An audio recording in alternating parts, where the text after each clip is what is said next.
Yeah. Hello, wonderful viewers. Welcome, welcome, welcome. Welcome once again to the broadcast of today. This is Ancient Idu. Yeah, we love coming up here to do what we know how to do best, and that's the way it should be. We don't transliterate, but we translate that which most people often stay away from because of political correctness or perhaps because of what they can make financially, the benefits.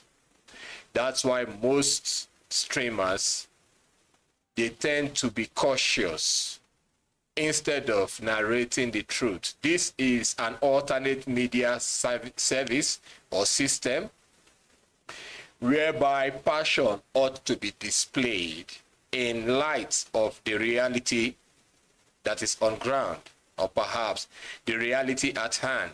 The topic of today's broadcast is this one: arms, 47 trucks seized in Burkina Faso. All right, we have a lot that we wanted to talk about, but due to a couple of reasons, we are not going to talk about it. We just wanted to be brief today because we have a whole lot of programs lined up. And we also had to look into certain content makers on YouTube to draw out some of the parallels that they have already put up in their own channels. This one on your screen is coming from Vantage First Post. It is a well-known media service, a frontline media service of the world. Its origin is from India, just like A.I.R, and you should be rest assured that whatsoever they give most of the times is accurate, though you know what entails in the media service, the politics that is behind it. Even Vantage and A.I.R, Gravitas, they are not exempted, because if they were meant to be that straight, they should have been able to give first-hand analysis of what is going on in Africa, or perhaps what went down in Cote d'Ivoire. They should be able to give a first-hand narrative of the evils going on in Africa, but they bypass it. India should get this, and let them get this straight up to their head, and let them know that India, because they had a vision 78 years ago that made them what they are today, it never exempted them from that which is going on in Africa, because the British looted them ruthlessly during the time of Winston Churchill. And Churchill now said one thing, that India is a geographical space that cannot survive without them, that Indians are hopeless people, that it won't take time for Indians to call back on them and to come and rule them, then they will come and deliver India. So the route or the process India took and became what they are today is what Africa is just waking up to, more especially the Francophone, the Sahel region.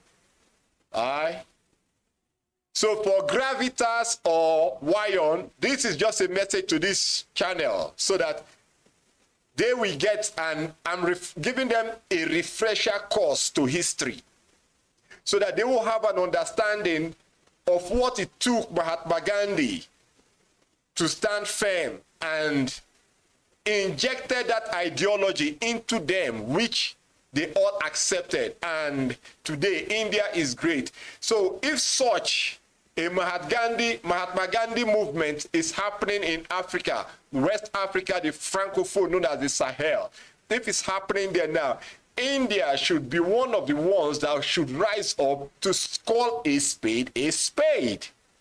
But they are being careful. I don't blame them. The pot can never call the kettle black. There's no jurisdiction to that. So for that reason, I'm indicting Gravitas, A.I.R, and every other frontline media of India that is not saying the truth, the narrative, the way they ought to. At least Russia is is a superpower from way back to today. They are the champions of the World War II. They still say the truth the way they need to say. So I don't understand the two-faced side of India. India, let this be also a refresher course to you people, that America single-handedly made China a superpower because they needed China to stifle the growth of India. They believed that India would be a terrorist nation. But today, the betrayal to America is coming from China, not India. So India is a two-faced nation. They align, they behave like fox. Fox is a very skillful animal because it shuttles and shuns from side to side. That is the natural orientation of a fox. That is how India is behaving. To a greater degree, India cannot be trusted, neither are they reliable. Brazil is even speaking out. Nicolas Maduro of Venezuela is even speaking out. Recep Tayyip Erdogan of Turkey is also speaking out. But India is notoriously silent, and their media is not adding to the truth. This should go out to the leader of India, to their prime minister.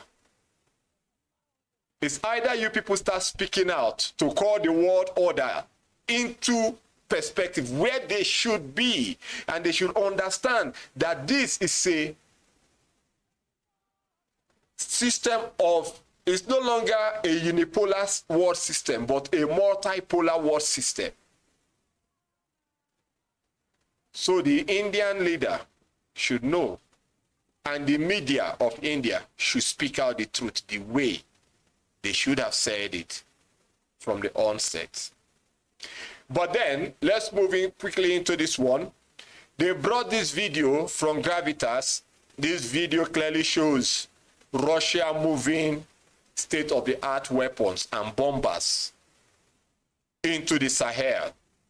You all know that Donald Trump threatened that Traore would be eliminated and Africa will pay a deadly price to this. That Africa is going to be dealt with.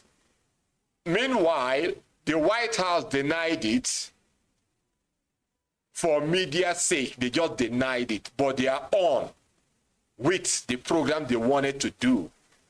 They have raised, in America today, they have already raised a president for Burkina Faso. There's a president for Burkina Faso right now, and ministers. Likewise, Mali and Niger.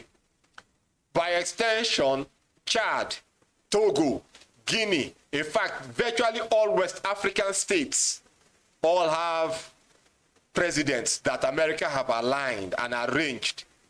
So they wanted to cause a complete regional destabilization and turn West Africa into a dust. Then in the light or in the wake of the dust, they now bring their own government. You know, they want to bring the theory of rising from your ashes like the phoenix. That is what America wants to introduce to Africa. Burn down Africa, rebuild it, and put their forever stooge in it. But America made a bloody nasty mistake. They forgot that they did that to China over India. Today, China is a superpower, a nuclear nation that operates on a trifolder. Aye? Tripartite energy or power coming from China, meaning that they can launch a nuclear weapon from the air, land, and sea. That is a tri-power. Huh? So, the same mistake will happen in Africa. If peradventure, if they succeed with their plan, but it's already too late. It's not going to work. It's too late. There is only one truth, one weapon that is bigger and far deadlier than the nuclear weapon. So let this get to Trump. Let it get to Trump. Aye? And that very thing happens to be the truth. We are going to show you all how Burkina Faso used the truth to disgrace America. But first, let this one play so that we'll all be carried along together in the light of the present reality that we are facing. All right? So thank you all, and pay attention to this broadcast. Make sure you share this broadcast and let it get to more people. Translate it in any language, more especially in French, so it will go all over Francophone Africa. Let them wake up. Let them wake up. We will tackle these people with historical truth, fact, and evidences that will make them know that we know what we are doing. With one eye on Ukraine as the battle in Europe intensifies, Russia has the other on Africa. Moscow is reportedly expanding its military footprint in Africa. It is delivering sophisticated weaponry to sub-Saharan conflict zones where the Kremlin-backed armed forces are present on the ground. The satellite images show Russian-made Su-24 fighter bomber at an airbase in Mali's capital of Bamako. Evading Western sanctions, Russia has reportedly been using cargo ships to send tanks, armored vehicles, artillery, and other high-value equipment to West Africa. Russian-flagged cargo ships reportedly made a month-long journey from the Baltic Sea. According to European military officials, these ships carried howitzers, radio jamming equipment, and other military hardware. Now, this satellite image shows a Russian-flagged cargo ship named Patria unloading military vehicles in Guinea's Conakry. This next satellite image shows trucks lined up on a dock as a Russian-flagged cargo ship unloads its cargo in Equatorial Guinea's Bata. Now, both of these ships are among hundreds of others that have been sanctioned by Western countries, aiming to choke off resources for Russia's war in Ukraine. These military supplies are helping Russia to strengthen its Africa core as it competes with the United States, Europe, and China for greater influence across the continent. Russia is putting its force behind the 2-year-old Africa Corps, which has links to a covert branch of Russia's army. Now, it comes at a time when US and European troops have been withdrawing from Africa, essentially forced out by sub-Saharan nations turning to Russia for security. In January this year, more Russian flagships were spotted making deliveries in Guinea's Conakry, where they were then trucked overland to Mali, and these reportedly included tanks, armored vehicles, and other hardware. 152mm artillery guns and other smaller cannons were also a part of the Russian shipment to Mali. In the latest, Russia's Wagner mercenary group also exited Mali, where Africa Corps taking charge in the junta-ruled country. Now, West Africa in particular has been battling fighters linked to Al-Qaeda and other Islamic insurgent groups for over a decade now. With mercenary groups facing several setbacks in the fight against Islamist militants in the region, Russia is now deploying its military might and intelligence services more directly. The Africa Corps is also reportedly recruiting in Russia, offering payments of up to $26,000 and even plots of land. Experts say that Russia's changeover from Wagner to Africa Corps in Mali could be the start of similar practices in other parts of Africa. Is Russia's military overhaul in Africa a cover-up of the failure of its mercenary groups in the fight against Islamist insurgents? Or is it a part of Moscow's strategy to wipe out any existing challenge to its influence? All right, let's stop it right there. You can see how they objectively analyze Russia's footprint in Africa. But my question to them, this Indian two-faced media service, is, have they given a reportage about the American warship that is betting right now off the coast of West Africa? Have they given any information about that? But they can give analytic information about the Russian ship docking off the coast of Guinea, moving weapons from there to the Sahel. They can do that. Did they ever say anything about the way Traore rebuffed Donald Trump and the threat that came from Trump? Did they ever say that? They wouldn't. This is the face of the media cover-up that these people are trying to effect. But as we say, thank God for social media, because via social media, we will socially carry out the truth. We are not legions. We are a host of truths. Legion belongs to the devil. We are a host of truth, an army of truth. And how are we going to convey this message of truth? We will convey it via the social media.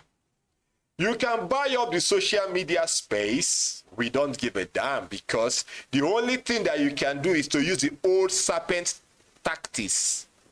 What is the old serpent tactics? You raise counter content makers that will promote lies. Because we saw quite recently, that should be within last week, some social media bandits were promoting, what's his name? Burna Bandit, the girlfriend to Sean Puffy Combe. That's Burna Boy, the Nigerian Burna Boy. They promoted him and said, oh, Traore was pleased with Burna Boy's offer. And they now made different videos linking both Traore and Burna Boy. And I looked at such madness. The shoe size of Traore is 1,000 times bigger than the foot of Burna Boy. Burna Boy is just a paid prostitute. That's what he is, a tout of no economic value. That's what Burna Boy is. Share this message, let it get to that child called Burna Boy. That is what he is. But on the flip side of reality, Traore banished him. Traore heard the voice and the message coming out from Ancient Idu, and he banished him. Even without hearing the voice, he knows he should know better, because the ancestors will always speak to him. He banished him. I don't want to see you here with your madness. You want to give us free concert. Go to Nigeria and give them free concert. A country that controls over $300 billion. You want to go there and give them free concert because they are hungry. Madman called Burna Boy. Girlfriend to Puff Daddy. That's the way we'll be referring to Burna Boy now, moving forward. So, Russia is moving their weapons of mass destruction. They are making a footprint in the Sahel right now. Serious footprint. Guinea is on their side. The Equatorial Guinea, where they docked their ship, used to be an Ubo land, because their language there that they speak is Igbo. Off that coast. But when the colonial masters, the so-called colonial masters came, they partitioned Africa. They redrew the map of Africa, separating siblings, families by line. They just draw a line here and say this side is Nigeria. This side is Cameroon. You people are no longer the same. Oh, Igbo land. You people are Igbos in Nigeria. The Igbos in Cameroon, they call them Ambazonia. The Igbos in the place they call Guinea now, they say they are Equatorial Guinea. They now gave those on Spanish, gave this on French, gave the Nigeria side English. One family, they split it with lines, imaginary stupid lines. Now, the Sahel have removed that line. The three nations came together and became one. One currency. They are forging ahead. They are returning back to the ancient time. Back to the ancient time. The way we used to be. They are not like Nigerians. The God-forsaken morbid angels called Nigerians. Yakubu Gowon said after the war, he prevented the secession of Nigeria because if the region called Biafra should break away from Nigeria, the map of Nigeria will no longer look beautiful. So for the sake of the map of Nigeria, Yakubu Gowon killed over 5 million people. Over 5 million people. Till today, the useless things called Nigeria are celebrating Yakubu Gowon as a born-again pastor. Born again. Born again. Useless people that don't even have an idea of who they are. How can you celebrate a war criminal called Yakubu Gowon? How can Chimamanda Adichie, as educated as she is, a thug, that's what she is, walk hand in hand with Obasanjo, praising Obasanjo, a man that killed your people, over 5 million of your people? Obasanjo should never be forgiven in the next 100 lifetime. He should never be forgiven. But you see Chimamanda Adichie working with him. You are a disgrace, Chimamanda Adichie. You don't know who you are. I'm sure somewhere along the line of your existence, part of your DNA is corrupted with Fulani bloodline. That is what you are. Stupidity. Stupidity to the highest order. This is ancient Idu.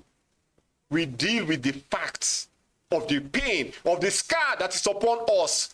There is a scar that is inside and on our faces. There is a scar of blood that is bleeding, or that was caused by bleeding. And some is still bleeding up to this moment. Then we will have our frontline nuisance, bunch of nuisance, working hand in hand with the people that vaporize their old. Chimamanda Adichie, as educated as you are, Professor Ojuanya, as educated as you are, you bandits. Don't you know what happened to your people? You are praising the ones that killed your people. Till today, have Israel forgiven those that were involved in the Holocaust? They are still hunting them down. That's why the United Nations said it is only a people that they have found out that never knew anything about their history. And those people are called the Igbos. Useless things. Always bragging and worshiping money. We are moving over to the next one. This next one is a shocking video. A shocking video. I'm sure that you won't believe it. You will never believe it. In this very video that we are going to bring up to your screen, this very video, 47 trucks, this one was captured in Burkina Faso, and the details that came out from it will shock you. By the time the people started confessing this, they captured 3 French special squad soldiers, special unit or whatsoever, but 3. 2 British, 1 American, and the saddest part of it, 2 Israelis. So why I wanted to give a little rundown on this side is so that these things called the Igbos, these very useless things called the Igbos that don't know their origin, will wake up to reality. Our leader, Mazi Nnamdi Kanu, made a mistake by believing that Israel would do something. By believing that Israel would do something. That was the only mistake Mazi Nnamdi Kanu made. Apart from that, Mazi Nnamdi Kanu didn't make any other mistake. Apart from that. You know? Every now and then you see the Igbos, oh, we are God's own people. We came from Israel. We came from Israel, should come and help us. The other day, I saw another Igbo people posted, oh, Israel must do something. We should call Israel to come and help us. Igbos, you people are useless. I don't have apology for that. Israel should come and help you, but your own you will kill. Your own that rose up to help you, to lead the fight, as Traore is doing now, you took him out. Then, oh, Israel, come and help us. Oh, Jesus, come and help us. Igbos. always in love with money. Whenever you see an Igbo man, do well to scan them per second of every minute, per minute of every hour, per hour of every day. Just keep scanning them, because you don't know when the devil will whisper to them, and the moment the devil whispers to them, they don't think anymore. They strike you without thinking. So listen to this video and see what happened, how Traore was able to intercept these people and capture them. And you will hear what America said, that this is a threat. Trump threatened them. America now said, release our citizen or else we will come for you. Britain, France, Israel, the same thing. They are threatening. But you will be shocked at what happened to everyone. You will be shocked. Huh?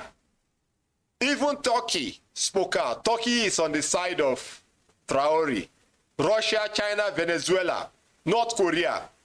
Turkey, a NATO member, is on the side. He said, no, try them. You find them guilty, you execute them. This is it, what Donald Trump planned. They already kept presidents that will become the president of Burkina Faso.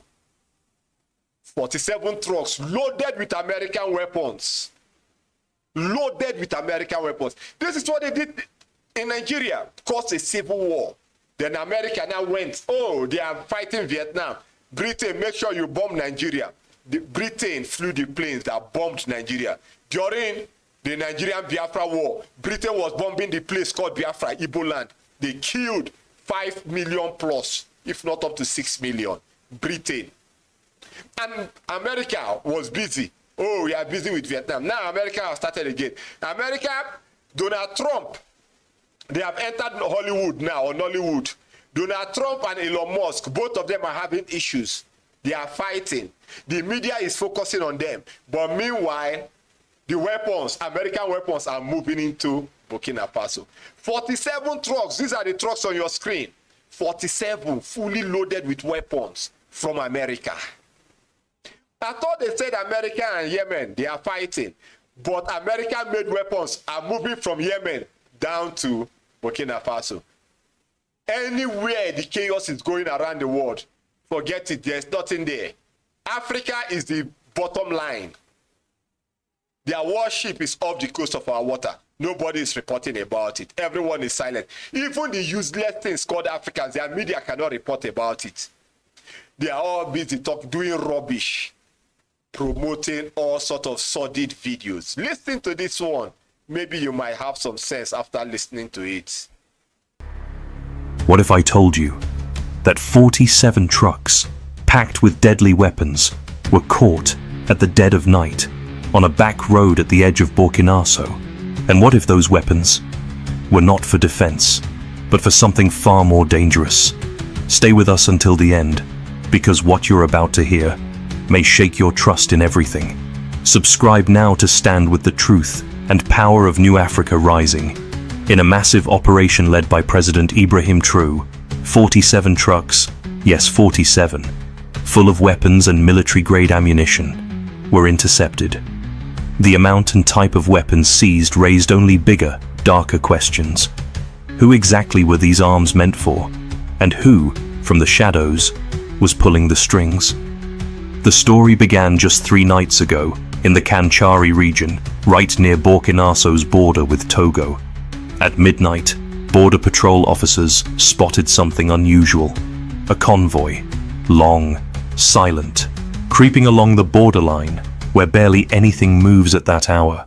The scale of the convoy and its secretive timing triggered suspicion immediately. Captain Musaore, the local border commander, wasted no time. He raised the alarm and passed word up the chain. Intelligence reports soon followed. They claimed the convoy was transporting humanitarian supplies, but something didn't add up. Why would humanitarian aid move under the cover of night? And why would they avoid the main highway, taking back roads instead? When Traore heard this, he didn't need more convincing. His instincts were sharp. He picked up the line to General Ibrahim Zerbo, head of the Special Forces. "General," he said, "intercept that convoy, but act with care. This may not be simple smuggling." The response was swift. Helicopters lifted off. Drones took flight. An ambush was laid. The 47-truck convoy rolled forward, completely unaware of what awaited. At exactly 4 in the morning, the road ahead was blocked. The convoy halted. Panic broke out. Some drivers tried to flee, but it was already too late. The net had closed, and every single driver was captured. Then came the real shock. The first truck was opened, and what spilled out from the sacks labeled humanitarian aid made seasoned soldiers freeze. Modern automatic weapons, AK-47s, M16 rifles, hand grenades, rocket launchers, each truck an arsenal. Captain Kabori called in, stunned. "Troa, Mr. President, you won't believe this. There's enough firepower here to arm a full battalion. This isn't a smuggling ring. Someone's preparing for war inside Burkina Faso," Tro replied, his voice cold, firm, unwavering. "Secure everything, every bullet, every box, leave nothing, and make the drivers talk. We need names. We need motives." One of them, a man named Jean-Baptiste Compere, was the first to break. He trembled as he spoke. "They told us these were agricultural machinery parts. We were going to take them to a warehouse in Togo. From there, they would be loaded quietly onto a ship under the radar." As the interrogation deepened, the true scale of the operation slowly came to light. Most of the drivers had no idea what they were really transporting, but those who planned the routes, they were professionals, serious ones. Each of the 47 trucks had been assigned a different route. They had departed at separate times over 2 nights, and only joined together near the border, forming a single convoy right before entering Burkina Faso. On the second day of investigation, new and more shocking discoveries emerged. Detailed searches of the trucks revealed attempts to erase serial numbers on the weapons, but the Burkina Faso intelligence unit, using advanced forensics, managed to recover several of those markings. That's when the origin of the weapons raised eyebrows. Some of them came from the civil war in Libya. Some were traced back to past battles in Yemen. Others were brand new, never used, straight from undisclosed factories. The estimated total value? Over 100 million United States dollars. The question burned through the room. Who paid that much money? And why? Troe immediately convened the National Security Council. The full inventory of the seized weapons was presented. 15,000 AK-47 rifles, 5,000 M16 rifles, 3 million rounds of ammunition, 50,000 hand grenades, 1,500 rocket launchers, 200 anti-aircraft missiles, and 20 tons of high-powered explosives. Defense Minister General. Now, did you hear that? They gave them anti-air missiles. Imagine how useless can Africans be? How useless. America, France, Britain, NATO, they can supply you people this weapon to burn down your country as animals. That's why they say Africans cannot rule themselves, because there's no difference between an animal and an African. No difference. Even the regular dogs. Go and watch the Marines and their dogs, the CIA or the FBI and their dogs. Those dogs behave like a perfect human being, but the African behaves like an animal. How can they arm you with all this weapon to go and cause war in your own country? And they said, oh, we thought we were fighting for democracy. What is democracy? Is democracy a man or a woman? The new slave master. Democracy is meant for only Africans. Useless people that cannot think. This is ancient. We don't care how we speak here. If you want to get offended, get offended. We don't care. All we know is that the program is out there. Those that will get it will download it and they will use it. Maybe, just maybe, this program will reignite a new fire in more Africans to start thinking like human beings. And if you hear this message, you still don't want to think like a human being, then you don't deserve to be counted as a human being. And we'll keep referring to you as an animal. What type of a rebel group will need aircraft guns? Do you know why? They need to aircraft launchers, missile launchers. They need to shoot down the drones because they've learned that Burkina Faso uses powerful drones. So they need to shoot it down. Fully prepared. Donald Trump think he's wise. Don't worry. You go jam wahala, your eye go neat. Bandits everywhere. Sadhu True sat in stunned silence. You could invade a small country with these, he finally said. These are not for defense. They were assembled to stage a coup or spark a full-blown civil war. Interior Minister Oseni Kari followed, clearly shaken. Mr. President, he said, if these weapons had been distributed, even partially, our nation would have turned into a bloodbath overnight. Terrorist factions could have waged war for years, or opposition militias could have overthrown the government in one swift strike. Trout stood up, his voice cold but forceful. Friends, this is no accident. Someone is trying to do to us what they already did to Libya, to Syria, and to Yemen. But this time, we were not asleep. We disrupted their entire plan. At that moment, Intelligence Chief, Commandant A.I.R Drago, stepped forward. Mr. President, he said, one of the captured drivers has finally started talking. He says the final destination was secret warehouses inside Ouagadougou. From there, the weapons would be distributed across the country. Upon hearing this, Traoré made a swift but firm decision. Begin a large-scale operation. Sweep Ouagadougou. Search every suspicious warehouse. Find out who is waiting for these weapons. And most importantly, track the financiers. At dawn the next day, the operation began. Simultaneous raids were launched across 23 locations in the capital, and in 17 of those warehouses, more weapons were found. The amount, staggering, but even more alarming were the names arrested on site. Former ministers, retired generals, prominent business figures, and shockingly, foreign diplomats. Their only common trait, each one was a vocal opponent of the Traoré administration. But it wasn't until the fourth day that the biggest shock dropped. One of the arrested businessmen, Francois Bongu, agreed to talk. His words landed like a grenade in the chamber. Bonkongu told, trembling, "This plan was made months ago. Foreign powers promised us support. We would overthrow Traoré. A pro-Western government would be installed in its place. The weapons, Bonkongu said, were brought precisely for that reason." Traoré leaned forward and asked, "Which foreign powers?" Bonkongu hesitated, sweat forming at his brow. But finally he spoke. Meetings were held in Accra. There were participants from Abidjan as well. The instructions came directly from Paris. And let's stop it there, because there is something that I need to pick out now. Why I had to stop it there? It said that the meeting was held in Ghana. Some men from Côte d'Ivoire was there. Instruction came directly from Paris.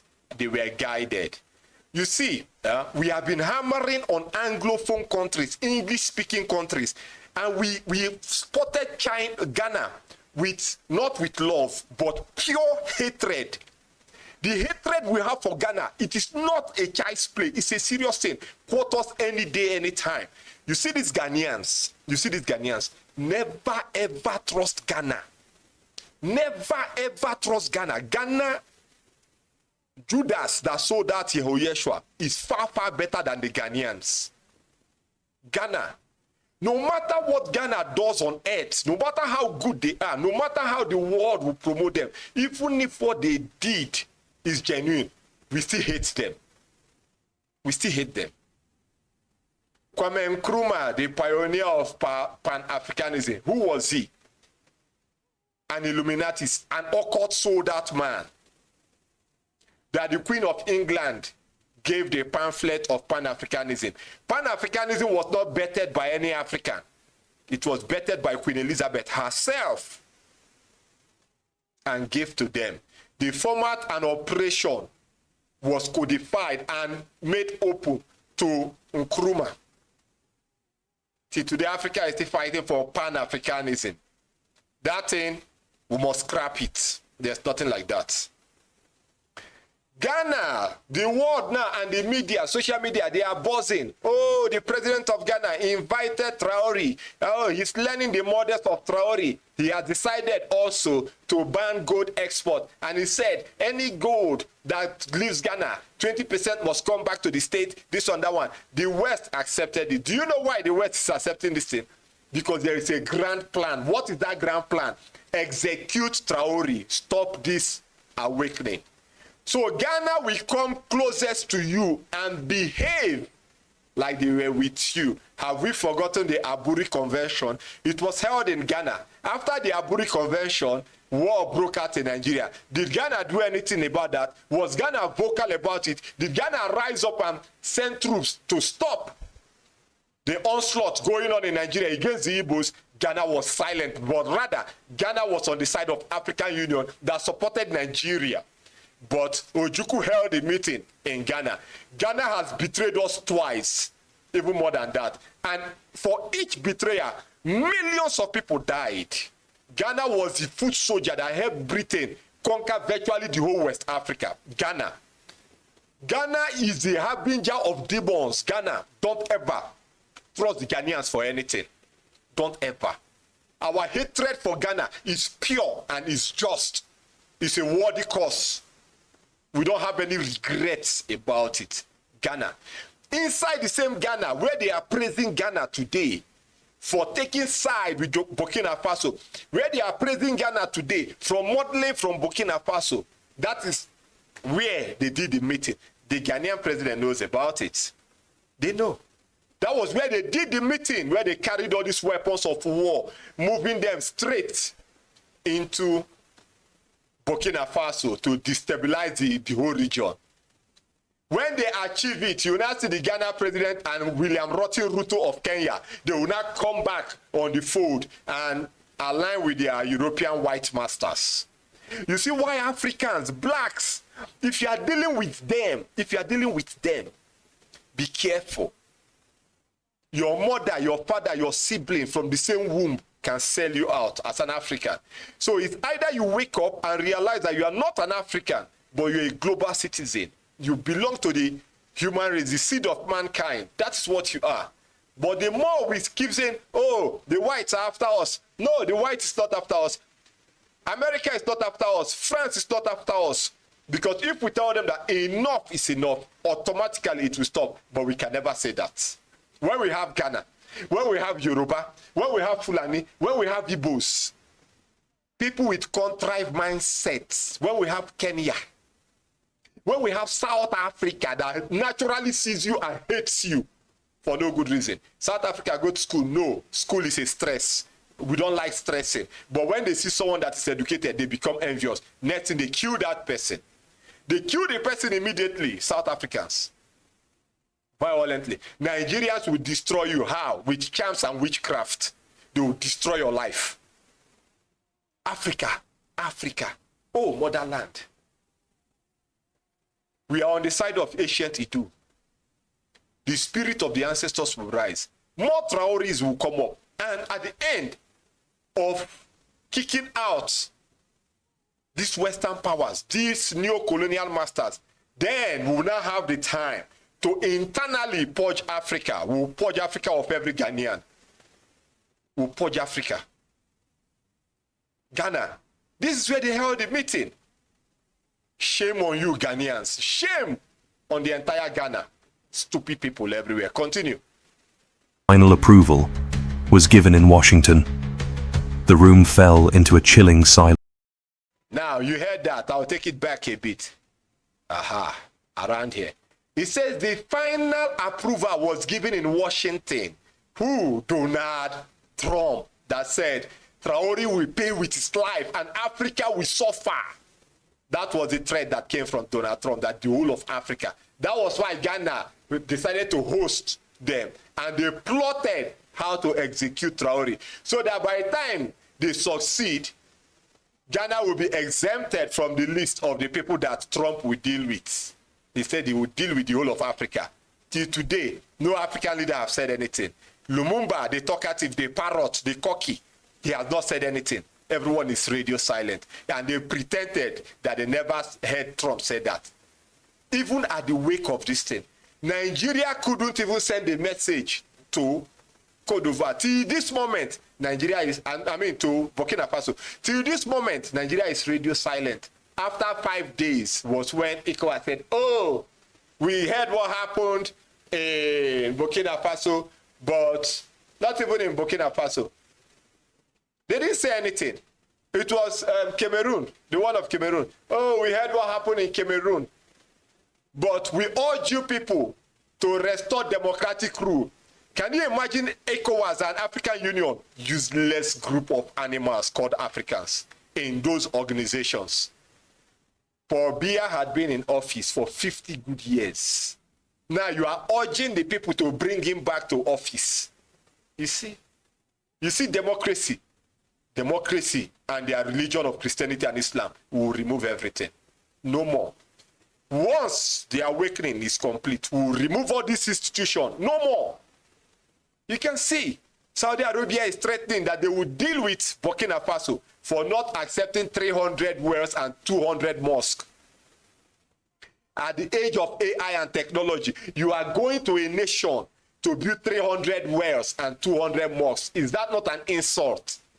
But in your country, Ronaldo is here playing football for you. Everyone is happy. Undertaker came there and performed. Everyone is happy. Can Ronaldo play football in northern Nigeria or the Sahel without Boko Haram cutting off his leg and saying it is a haram? But who is financing them? Saudi Arabia. Who is training them militarily? Iran and America with Israel. With Israel, they are the ones training them. It can only happen in Africa. Because look at their faces. Look at their faces. Because Africa is naturally useless. I've taken it back. So listen to this side again carefully, and you will see and you will hear for yourself who gave them the final blessing and logistics. Ladies and gentlemen, the full scale of this operation consumed $1 billion completely. $1 billion. You hear the staggering amount of money. How can a nation, how can a people spend that amount of money just to destroy a country? What is inside Burkina Faso? Why are they fighting that they want Burkina Faso? We will tell you one, esoterically. There is a ley line in Burkina Faso that has to do with the awakening of the consciousness of mankind. It is not just the gold or the crude oil. They need to get hold of that thing. Once they get hold of it, they will now use occult technology to reverse it again. The more they reverse it, the more useless Africans will become. There is a power, a spiritual power, somewhere in the Sahel there. We know these things. That's why they are fighting. They need to capture there, so that they can reverse mankind and make us more stupid. They fear that if the awakening takes place there, that line of power frequency will be fully activated and mankind will automatically become liberated from the grips of the people that are controlling the world. Listen to it. That is our deduction of what is going on. But they are using gold, democracy, and crude oil. Donald Trump, you are fighting for the crude oil in Burkina Faso, but you said that you are rich. You say you are rich. Criminals everywhere. Criminals in suits. Forming at his brow, but finally he spoke. Meetings were held in Accra. There were participants from Abidjan as well. The instructions came directly from Paris, and final approval was given in Washington. The room fell into a chilling silence. Nobody moved. Nobody breathed. Every official was in shock. Traoré simply said, "Continue." Bonkongu swallowed and carried on. The plan, he said, was detailed and brutal. First, terrorist attacks would be staged. The public would panic. Then, the opposition would rise up in protest. And collaborators inside the military, they would move to execute a coup. Even more horrifying details surfaced. The code name of the plot, Operation Restore Democracy. The total budget, 200 million United States dollars. And the weapons? Now, let's stop it there again. I said the name of the program or the operation is called Operation Restore Democracy. So now, inside the country, say the total cost that they've spent so far is $200 million. They caught 47 trucks fully loaded with weapons. Weapons have been entering Burkina Faso. They have been stacking weapons. And the Burkinabe people that are walking around with Traore, as if they truly care about what is going on. They are even the sleeper cells, the deadly people that will use their own hand to destroy their own country. Don't ever trust anything that has black skin. You see this black skin? If you see them, don't trust them. Don't trust them. I know there are lots of good people, but we have to use, at this point, judging from this video, this expose, we have to use this as a basis of general blanket statement. We didn't exempt anyone, but we know there are good people amongst us. Imagine Operation Restore Democracy. So now they involve the Burkinabe people. Even in the military, they have military men that are on the side of this evil. They are waiting for that time. Once it happens, the military will start shooting themselves until they take over the government. Look at the good work that is going on in Burkina Faso. They are paying you people to destroy it, and you people activated. Do you know why? Black man is a natural born demon. The Bible said, I regretted creating man. Who was a man? The African. They were just the beginning. Among the names Bonkongu provided were truly astonishing. Western embassy staff, representatives of global corporations, and even employees from so-called international organizations were all on the list. In response to this shocking information, Trouted made a decision that would go down in history. He called for an emergency press conference. The world, the entire world, had to know what was happening in Africa. They had to see how the continent was being deliberately destabilized. The press conference was broadcast live on national television. Behind Troa, a towering display of the confiscated weapons was arranged, grim proof of the truth he was about to unveil. The sight of it shocked every viewer, terrified many. It was undeniable. Troa stepped up to the podium and began, "Dear Burkinabe brothers, and to the world watching, 3 days ago, we intercepted the largest arms smuggling attempt in our nation's history. But this was not just arms smuggling. This was a coordinated conspiracy against our people and our sovereignty." He held up a folder of documents. "Here," he said, "is the proof. 47 trucks of weapons, total value $100 million. Their aim? To destabilize Burkinafaso, to turn brother against brother, to install a puppet regime loyal to outside powers." Traore raised his voice, sharper now, unforgiving. "Where did these weapons come from? I cannot yet reveal every detail, but I will say this. The imperialists still want to control Africa. But they will not succeed, because this time, we are awake." Journalists in the hall began asking questions excitedly. The correspondent from CNN stood up. "Which countries are behind these weapons?" he asked. Traore remained composed. "The investigation is still ongoing," he replied. "But some of the weapons were manufactured in NATO member countries." The BBC correspondent followed quickly. "So who are the leaders of this conspiracy?"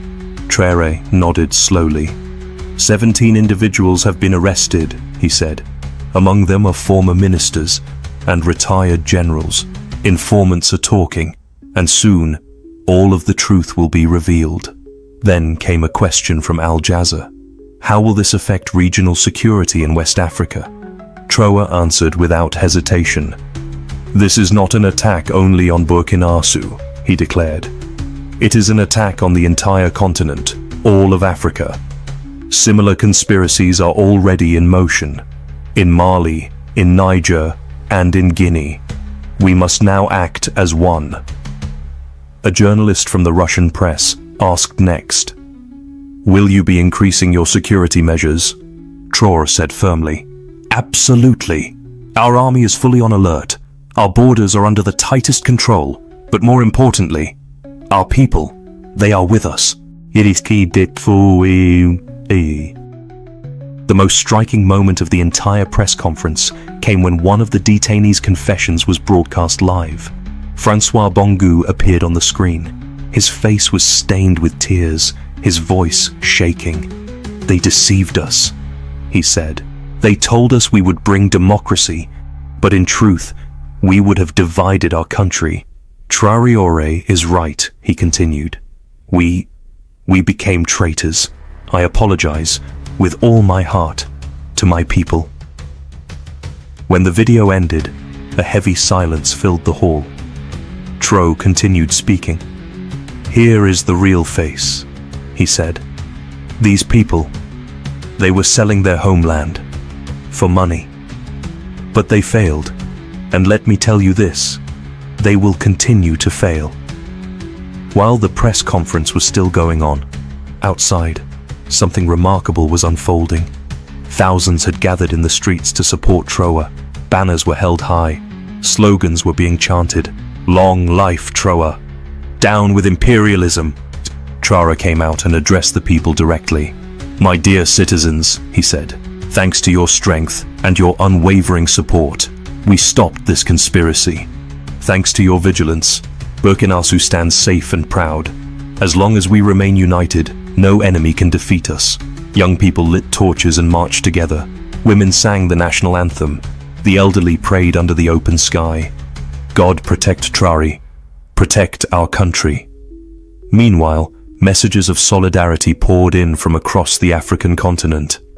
Mali's leader, Aimi Goita, said, Brother Traore is the true guardian of Africa. We too are tightening our borders. Leader Chiani said, This conspiracy is against all of us. It is time we share intelligence. Africa must take charge of her own security. Guinea's leader, Doumbouya, declared, There is no place for arms barons in Africa. Traore's courage should be an example to all of us. Sagal leader, Bassirou Diomaye, sent a message of solidarity. As the African Union, we must urgently tighten the arms embargo. Our continent is not a weapons depot. Even Chad's leader, Mohamed DB, voiced his support. We must act together, he said, in the fight against terrorism. These weapons, they could have ended up in the hands of extremists.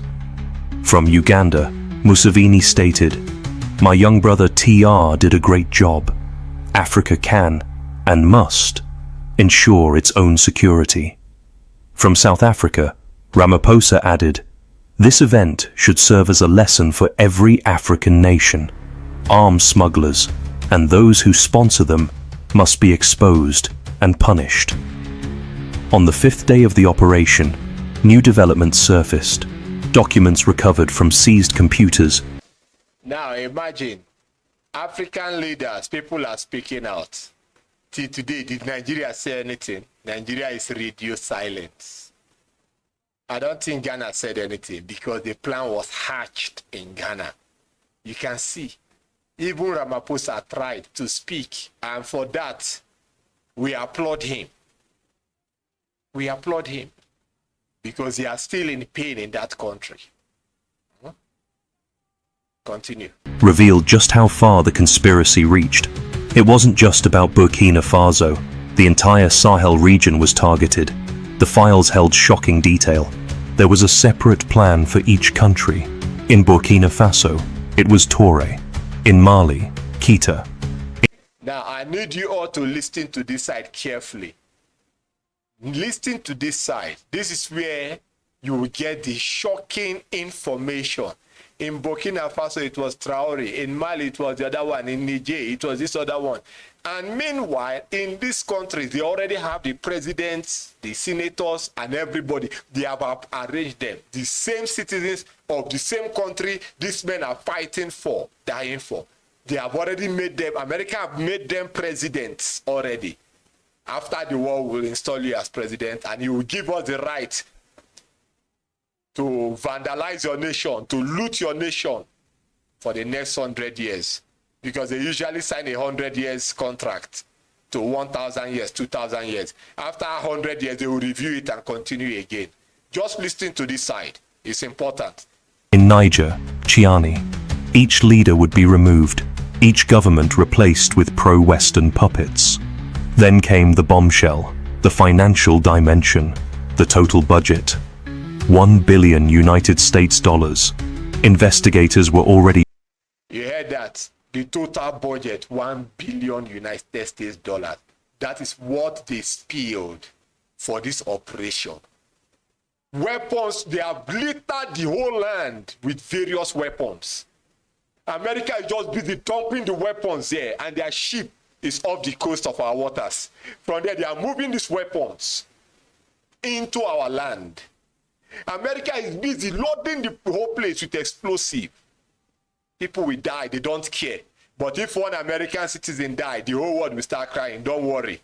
Not one American will die. In what you people want to create, it will consume the entire land.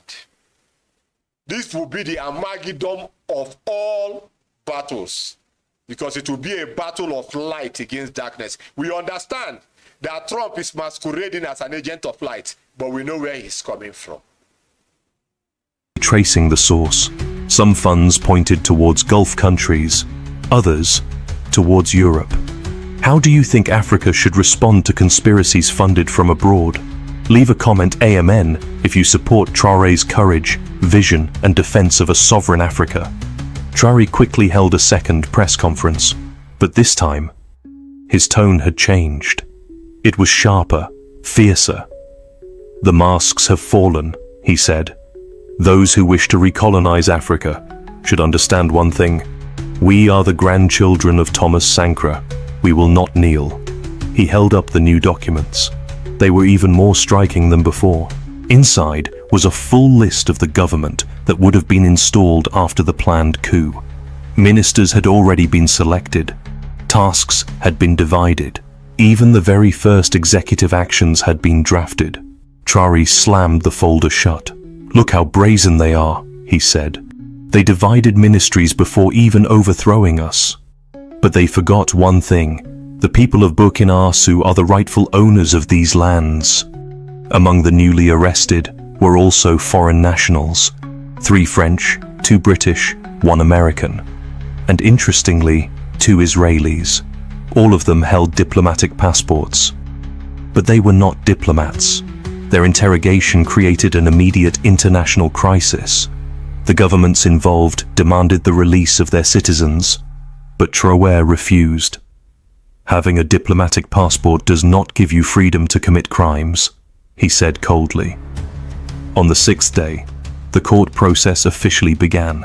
The detainees were brought before the judge. The charges were severe: attempting to overthrow the state, establishing a terrorist organization, arms smuggling, and even treason. The courtroom was packed. Citizens had come to witness justice. The defendants looked broken. Some cried, some expressed regret. But it was too late. The prosecutor stood. He began to read the indictment. The evidence was overwhelming, so overwhelming that even the defense lawyers struggled to respond. Audio recordings, video footage, bank transfer receipts, signed confessions, they filled the case file. Meanwhile, international pressure mounted. Several Western countries threatened Burkinafaso with economic sanctions, but Traore stood firm. History will judge those who threaten us, he said. Then came words of support from Russia and China. Putin's spokesman stated, "Every country has the right to secure its own safety. Traore is leading a rightful struggle." China went further. "We will donate security equipment to Burkina Faso," they said. "We stand with them in their fight against terrorism." Turkey joined in. "Africa's security is our security. Arms smuggling is a crime against humanity." Even Iran came forward with strength. The imperialist powers must leave Africa alone. Democracy cannot be brought with bullets. Venezuela's leader, Maduro, spoke with emotion.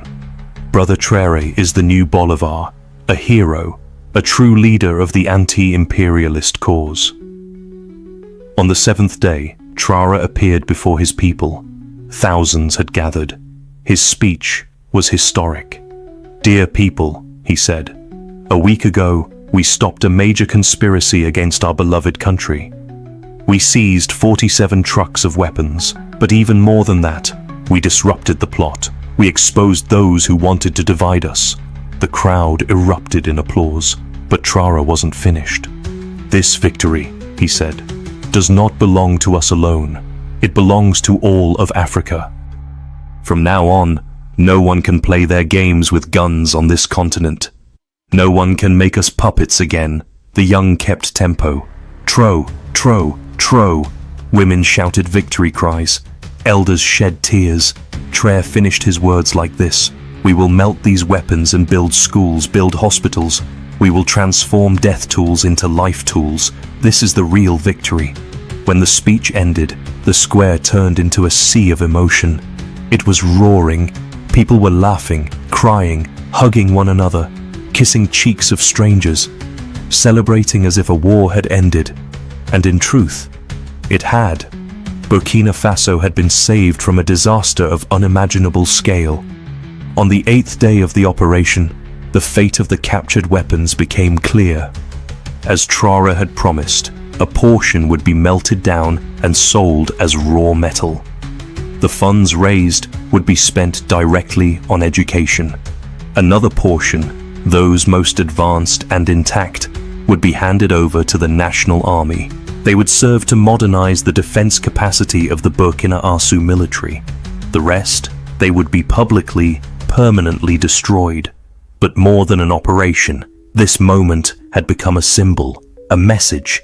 This was not just the end of a conspiracy. It was the awakening of a continent. From this moment forward, Africa would choose its own path. Africa would write its own future. True had done more than seize weapons.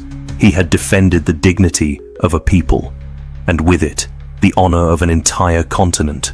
Once again, the young leader had stood eye to eye with imperialism and emerged victorious. As the ripples of the event spread beyond borders, a new era was beginning. No longer could Africa be threatened with crates of hidden rifles, because now Africa had leaders like Troa, and these leaders no longer walked alone. They walked with their people, side by side, from darkness to light, from fear to freedom. On the 10th day of the operation, Troesh made a surprise announcement. He organized a public gathering in the heart of Independence Square. There, some of the seized weapons were displayed openly for the first time. Tens of thousands came: citizens, elders, students, soldiers, farmers, even children. They stood in stunned silence as they looked upon the mountains of arms and ammunition. Gasps filled the air. "How could so many weapons have entered our land?" someone whispered. An old man wept. "They were going to kill our grandchildren with these," he cried. A young woman raised her voice. "If it weren't for Traore," she shouted, "civil war would have torn us apart by now." Traore stepped forward, his voice echoing across the square. "This," he said, "is what I wanted to show you. This was the future our enemies planned for us, but we saw it coming. We stood together, and because of that, we won." Then he made a powerful announcement. "Dear people," he said, "with the money we earn from selling this scrap metal, we will build 100 schools, we will open 50 health centers, and we will construct 1,000 kilometers of irrigation." You heard that. With the money they will make from selling the scrap metals of the weapons, they will construct 100 schools. But Saudi Arabia went there to construct 200 mosques for them. Tell me, what can mosque or church do for you? It is only the black man that they made heaven for. And they said in the book of the scriptures that the heaven is up there in the cloud. But the only database that I know is called cloud computing in IT or tech engineering. And anything in the cloud is never stable. It moves. That is the heaven they gave the black man. That's why Saudi Arabia has the gut to say they will construct 200 mosques for a nation in the age of AI. Not even in jet age. We have long gone past jet age. We are in the age of AI. We are more advanced than the age of the regular computer or Y2K, Millennium Bug and everything. We are now in the era of AI. Saudi Arabia is running down there to build 200 mosques. Let this be an eye-opening program to you, things called Africans, and to the reasonable humanity that is in Africa. The rest are the things of Africa, but there are seeds of mankind in Africa, in the motherland. Let it be an injection that will wake up the seeds of mankind in Africa, in the motherland. Let the vast majority that are animals called Africans, let them overlook the message and walk on by. 100 schools to train the people. Traore is not talking anything about religion. All he cares is about having a quality life, living as a human being. In Africa, we know how the hardship is biting in every corner, but yet they have faith, praying to a madman that they know nothing about. Every precept of the Bible or the scripture gave us command, specific command. Ask all your religious leaders, how many of the commands in the book of the scripture, the Bible, are they keeping up to? Care for your brother when they are down, when they are hungry. How many are they keeping up to? But any day they give you a loaf of bread, they will record it on camera and show to the world. Huh? And you want us to overlook those things. When we talk, some idiots will jump out to challenge because they feel offended that we are sounding the truth. Why will you feel offended at the sound of the truth? Mad people everywhere. Why will you feel offended if you are not guilty as charged? Continue. Canals. Death tools will become life projects. The crowd erupted with joy. Applause thundered across the city. At that moment, a large symbolic cauldron was brought to the stage. The melting began.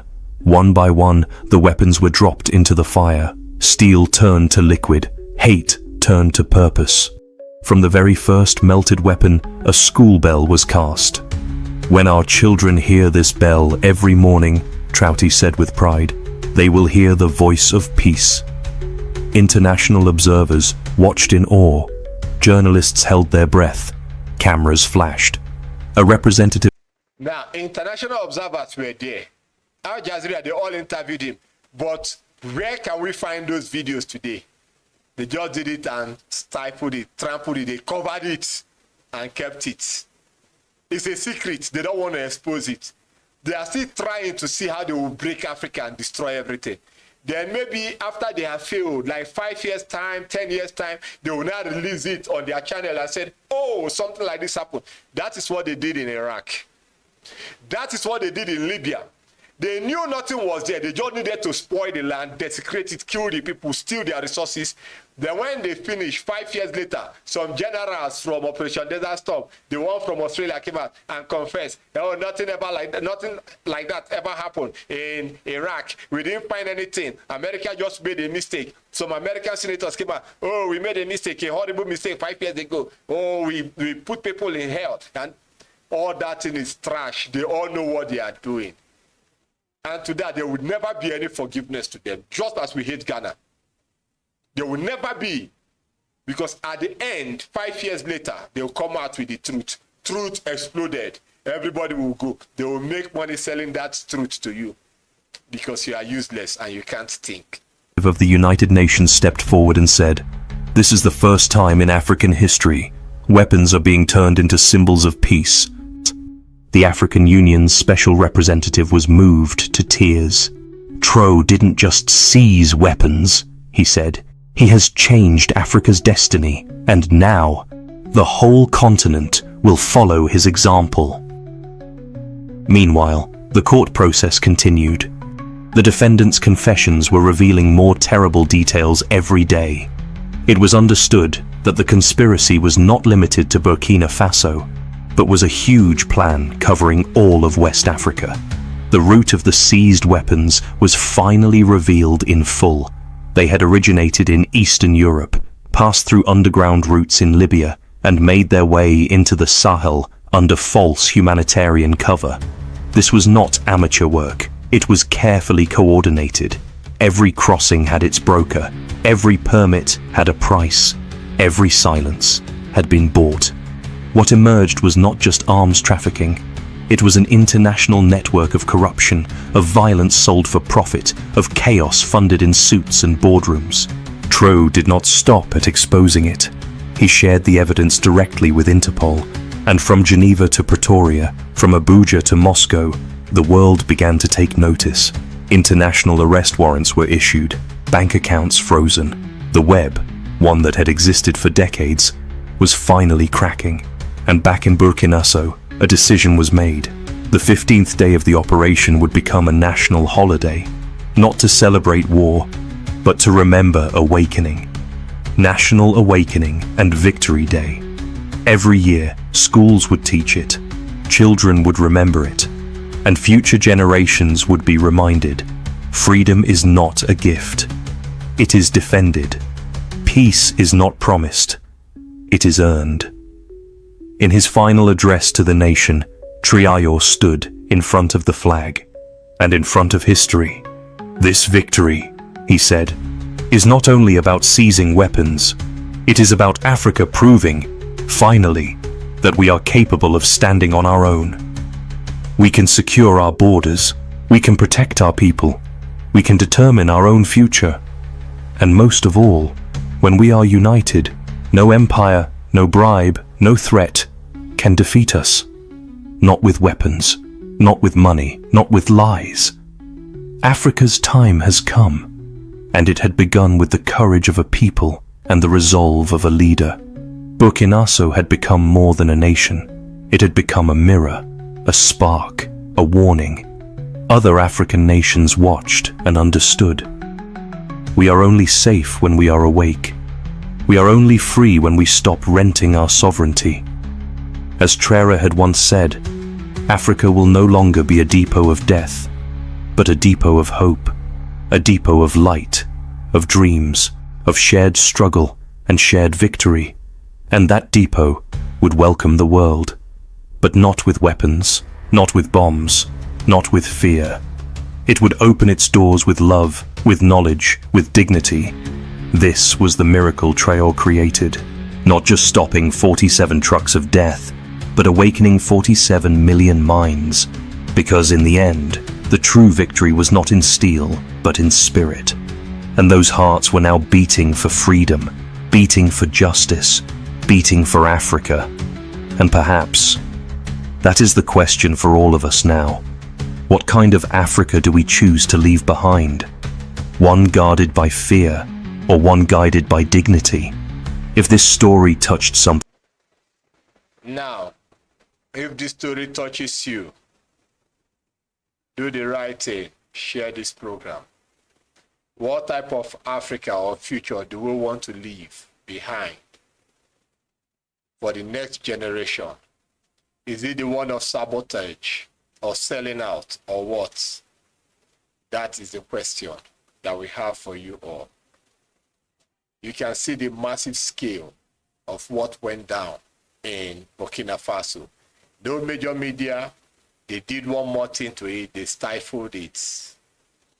As they stifled information in America right now, why they are deporting Nigerians. No media, nobody's talking about it. Even the Nigerians, many of them don't know, apart from the victims, that the people that fell victim to such. Many don't know what went down in America in this age of time. Information is being stifled and the people is being oppressed. Why they are going through this hell? They are paying some people money and paying some pastors, some seers, some men of God, some churches, some religious institutions, from Christianity to Islam. They are paying them to keep silent, to keep deceiving the people. Just as the Islamic leaders of Nigeria said, they deceived the northern youths by telling them lies in the name of the Quran. That the southern youths are attacking the religion, the Quran. That was why the northern youths rose up and fought the southern youths. Then at the end of that protest, the northern youths now realized that their fathers lied to them with the religious system they belonged to or they believed in. So it's high time. We are not attacking any religion here. Let it be clear. It's high time you take your religion as your personal signal or signal that you pray and have a communication with your God. You have an understanding with your God, your personal God. And get to understand that the value of human life matters a lot. No God will ask you to go and kill any soul. No God. So wake up and learn from the Traore model. He rejected the mosque. He's building schools for his people. He's building hospitals for his people. He's feeding them. He's paying them to be human beings. But in Nigeria, it's the opposite. Any terrorist that is defeated in any part of Africa runs down to Nigeria and becomes a minister. A minister or a cleric. For Africa to be okay, Nigeria does not have to be disintegrated, but burnt down completely. All this institutionalized wickedness in Nigeria must be burnt down completely. Then Africa will rise. If Nigeria likes, let them not rise. Other Africans will rise. And it has started in the Sahel. So shall it be, and so shall it continue to be. He say, we see you in the next one.